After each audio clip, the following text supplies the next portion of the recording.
दोस्तों कहते हैं ना कि जब एक महिला को हवस सर पर सवार होता है तो उसे अपने से छोटे उम्र के बच्चे भी नहीं दिखाई देते हैं जो कि उसके बच्चे के समान होते हैं। वैसे ही आज की कहानी है तो कहानी को पूरा देखिएगा फ्रेंड्स। आप लोग पूरा पूरा नहीं देखते हैं और वीडियो अगर अच्छा लगे तो लाइक भी जरूर कीजिएगा।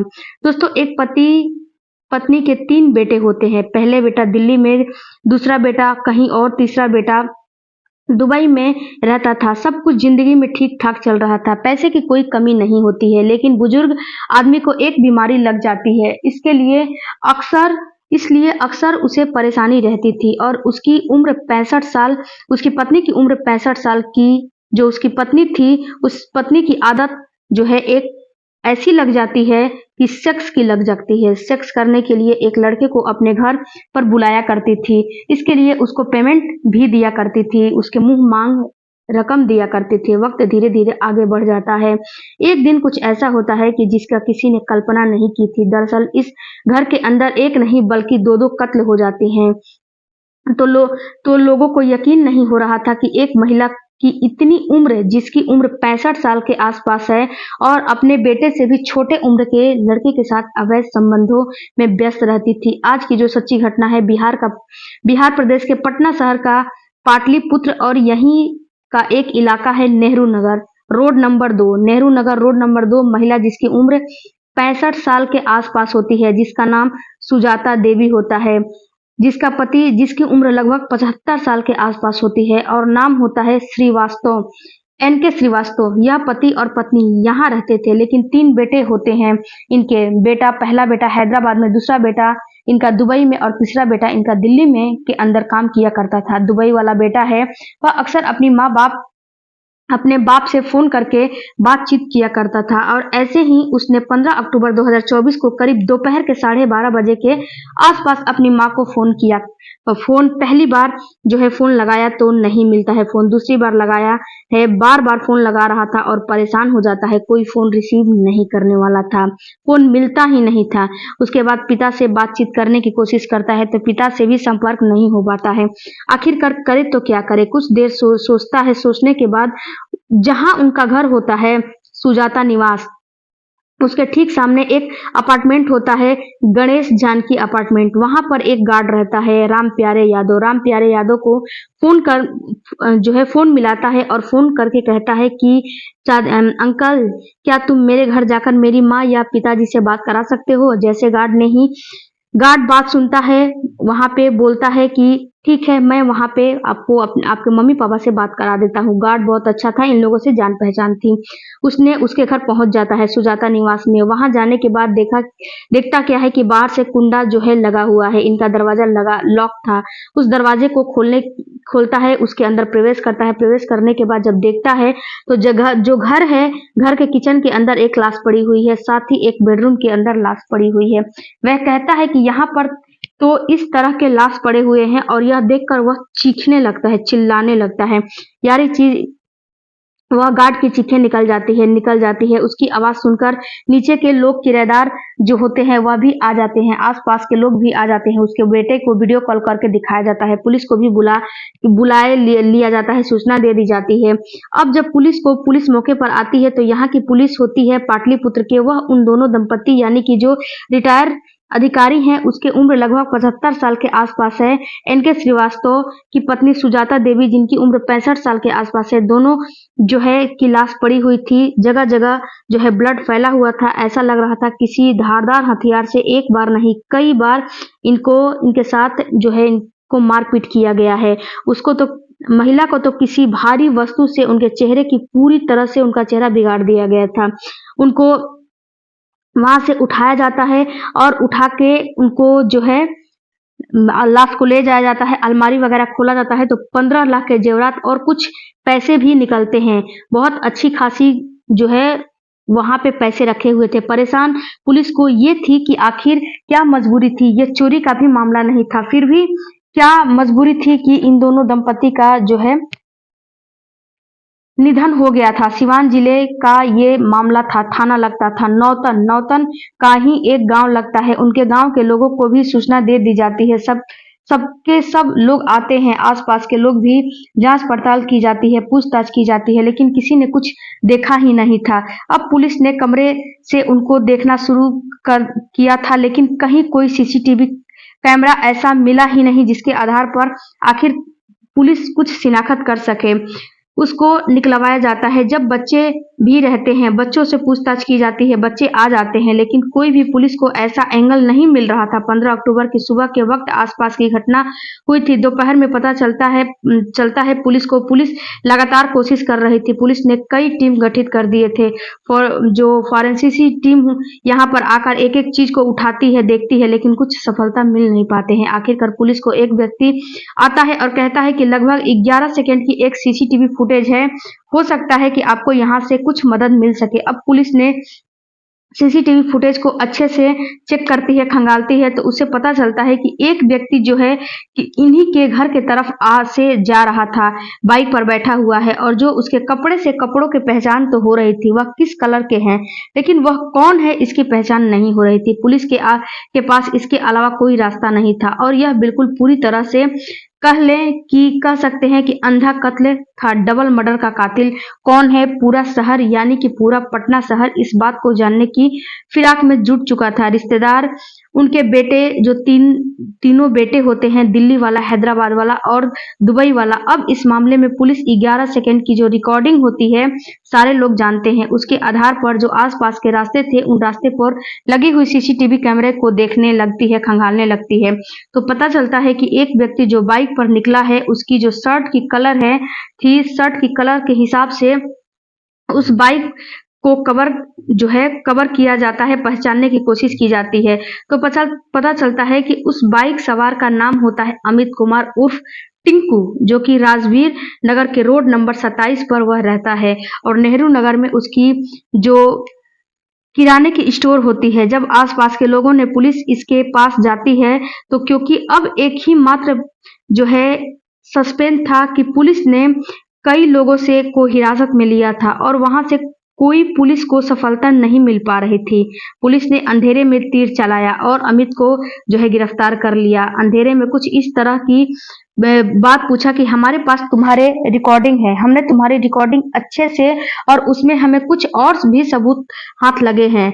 शुरुआत में तो बताने में जो अमित होता है उर्फ पिंटू आनाकानी करता है, लेकिन पुलिस को शक हो जाता है। पुलिस ने जब सख्ती से पूछताछ किया तो उसने ऐसी बात बताई जो कि सबके पांव तले जमीन खिसक गई। वह बोलता है कि 10 साल पहले ही उस लड़के की जो उम्र होती है 31 साल के आसपास होती है, और आंटी की जो उम्र हो साथ रहती है, लेकिन पति को पार्किंसन नाम की बीमारी होती है। वह 7:30 बजे के आसपास बुजुर्ग महिला ने फोन किया कि तुम्हें घर पे मेरे आना है, तुमसे कुछ बात करनी है। अक्सर इसके पास फोन जो है वह करती थी।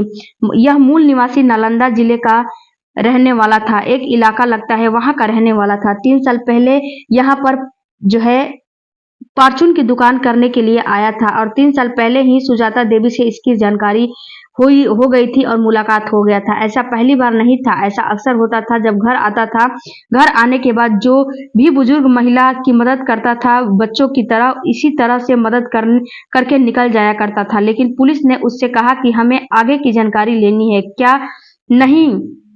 क्यों नहीं। फिर जब उसने खोलना शुरू किया, उसका कहना, जब बातें बताना शुरू किया, मुझे किसने कोई मदद मिल जाए करती थी, पैसे मिल जाया करते थे, और उस पैसे के बदले में उस महिला के साथ उसके अवैध संबंध बनाने होते थे। 15 अक्टूबर 2024 को जब उस महिला ने बुलाया था तो लगभग 10:30 के आसपास का समय था। घर के अंदर प्रवेश करता है, और घर के अंदर प्रवेश करने के बाद उस महिला के साथ वह अवैध संबंध बना रहा था, और घर के उस कमरे से कुछ अजीब तरह की आवाजें आ रही थी।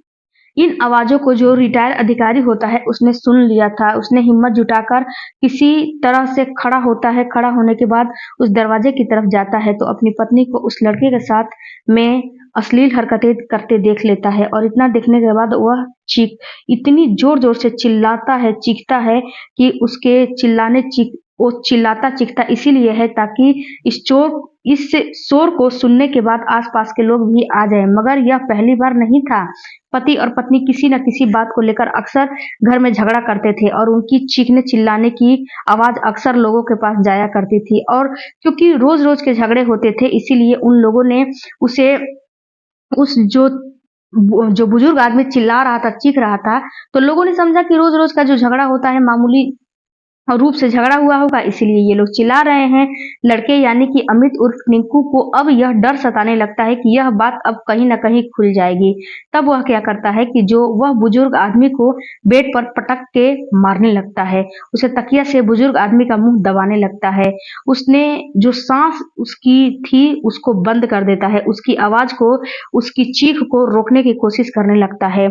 इससे पहले कि वह कुछ और कर पाता, जो सुजाता देवी होती है, रिटायरमेंट अधिकारी की पत्नी होती हैं, वह रसोई से चाकू लेकर आती हैं और चाकू से ताबड़तोड़ अपने पति के सीने पर वार करने लगती हैं और तब तक वार करती हैं जब तक उसका पति मर नहीं जाता। तब तक वह ऐसे ही वार करती रहती है। वार करने के बाद अपने दोस्त जो वो अमित उर्फ टिंकू होता है, अमित टिंकू से कहती है कि जो रोज-रोज की समस्या है आज खत्म हो चुकी है, तुम्हें परेशान होने की ज़रूरत नहीं है, कोई ना कोई रास्ता हम निकालते हैं और रास्ता निकल जाएगा, सब कुछ ठीक हो जाएगा। इतना कहने के बाद उसके सीने में जो खंजर घुसा गया था उसको बाहर निकालती हैं। बाहर निकालने के बाद सीधा रसोई में जाती हैं, साफ कर रही थी। उसके जो हाथ थे उन हाथों को वह साफ करने की कोशिश कर रही थी। चाकू बिल्कुल बराबर में जो रसोई का स्लैब था उस पे रखा हुआ था। इसी बीच में अमित देख रहा है उस औरत की हरकतों को, वो जो देख रहा है किस तरह से वह काम कर रही है। उसे ऐसा महसूस होता है कि इस औरत को तो कोई डर नहीं है, कोई डर डर भय नहीं है। यह बात अगर पता चलेगी तो वह दिन दूर नहीं जब जेल मुझे जाना पड़ेगा। इसीलिए इस बूढ़ी औरत को भी मार कर और जो है इसका काम तमाम कर दिया जाए। जैसे उसने पूरी बूढ़ी औरत का मुंह दबाया, यानी कि वह जो है चीखने चिल्ला जो है उसको मारने की कोशिश किया तो बूढ़ी महिला चिल्लाने लगी, तो बूढ़ी महिला का जो है मुंह दबाया। उसके बाद मुंह दबाने के बाद उसने तेजी से उसके हाथ को जो है काट लिया। इसके बाद चिल्लाने लगी। इसके बाद जो अमित है गुस्सा हो जाता है और बूढ़ी महिला पर चाकू से वार पे वार करने लगता है। जब चाकू से वार पे वार करने लगता है तब जो बूढ़ी महिला होती है वह भी हार नहीं मानती है और अपने दांतों से उसके हाथों पर लगातार काट रही थी और कट लगा रही थी। लेकिन इसी बीच में जो अमित होता है उसको भी 1-2 चाकू लग जाता है और जो महिला होती है वह भी जमीन पर गिर जाती है और जो अमित है वह बेरहमी के साथ जो है, जो मसाला कूटने वाला होता है ना, जैसे कि भारी कोई चीज होता है, उस कुटनी से उसके मुंह को बिल्कुल ही कूटने लगता है। इतना मारता है कि जब तक महिला के प्राण नहीं निकल जाते हैं तब तक उसको मारते ही रहता है। इसके बाद महिला की जो लाश पड़ी हुई थी और बुजुर्ग आदमी का जो लाश पड़ी हुई थी बेडरूम के अंदर, सीधा उस महिला के पास फिर से जाता है। उसने हाथों में चूड़ियाँ पहनी हुई थी, उसने सोने की चूड़ियाँ उसके पास जितने भी जो अपने शरीर में उसने पहना हुआ था, वो सब उतार लेता है। लेकिन वह आस-पास के कमरों में जाता है, तलाश करने की कोशिश करता है, तो वहाँ पर चांदी के बर्तन, साथ में कुछ मोबाइलें, स्मार्टफ़ोन जो कि बहुत महँगे मोबाइल थे, उनको भी लेता है। उनको लेने के बाद आराम से यहाँ से निकल जाता है। उसे ऐसा लगता है कि शायद कभी मैं पकड़ा नहीं जाऊँगा। उस ज्वेलरी को वह जो है एक सुनार के पास लेकर जाता है और कहता है मुझे कुछ पैसे की ज़रूरत है और मोबाइल को छुपा देता है। साथ ही अपने काम में बिज़ी हो जाता है। इस मामले की जाँच-पड़ताल कर रही थी पुलिस और जितने भी आस-पास के लोग थे उनसे पूछताछ कर रही थी। इस दुकानदार से भी पूछताछ की जाती है। पुलिस को जो है शक था, आस-पास के लोगों को बिल्कुल भी शक नहीं था इसके साथ कुछ ऐसा होगा, क्योंकि यह इस महिला से बातचीत करता था। वह लगातार 3 साल से ये सिलसिला चला आ रहा था। सब कुछ सामान्य लग रहा था, लेकिन पुलिस ने जब अंधेरे में तीर चलाया तो पता चलता है कि अवैध संबंधों के चलते इस बुजुर्ग महिला की हत्या हो जाती है। इसके पति की हत्या हो जाती है। पति की वह खुद हत्या करती है जो महिला होती है, जबकि उसकी हत्या उसका प्रेमी कर देता है। और इस घटना का जब खुलासा होता है तो लोगों को यकीन नहीं हो रहा था कि 65 साल की जो वह बुजुर्ग महिला थी उसके अंदर इतना ताकत कहाँ से आया। वह बहुत छोटे यानी कि वह 31 साल के उस लड़के से प्यार उसको हो जाता है, उसके साथ संबंध बनाती है, इतना ताकत उसके अंदर कहाँ से आया। उन लड़कों को जब इस बात की जानकारी होती है, उस इलाके में जब यह जानकारी होती है, शहर में जो लोग को पता चलता है, तो लोगों को यह नहीं यकीन हो रहा था कि एक बूढ़ी महिला आखिरकार उस लड़के को पैसे देती थी और पैसे देने के बाद अपनी इच्छाओं की पूर्ति किया करती थी। दोस्तों, इस पूरे घटनाक्रम को सुनाने का उद्देश्य किसी को परेशान करना नहीं है, किसी का दिल दुखाना नहीं है, बल्कि आपको जागरूक करना है, आपको सचेत करना है, आपको बताना है, जताना है कि कोई भी आदमी अपने बुजुर्ग को खासकर इस तरह से बिल्कुल भी ना छोड़े। अगर बुजुर्ग अकेले रहते हैं तो उनका मन इधर से उधर तो डोलने ही लगता है। उनसे बीच-बीच में उनका हाल-चाल लिया करें। आखिर वह अपने माता-पिता से दोनों जो है बातचीत करते थे, जो दुबई वाले थे। यदि वह कहीं-कहीं बातचीत बीच-बीच में नहीं करते तो शायद इस घटनाक्रम का खुलासा होने में दिक्कत हो जाता और वह रिकॉर्डिंग जो थी 11 सेकंड का वह खुलता ही नहीं। दोस्तों, जाते-जाते आपसे केवल एक रिक्वेस्ट है कि मेरे चैनल को सब्सक्राइब कर दीजिएगा और वीडियो अगर अच्छा लगे तो वीडियो को भी लाइक कर दीजिएगा। मिलती हूँ अगले वीडियो में, तब तक आप अपना ध्यान रखें। अपने माता-पिता को कभी भी अपने घर के जो बुजुर्ग हैं उनको अकेले छोड़ने की गलती मत करना, नहीं तो अकेला बहुत इंसान को गलत रास्ते पर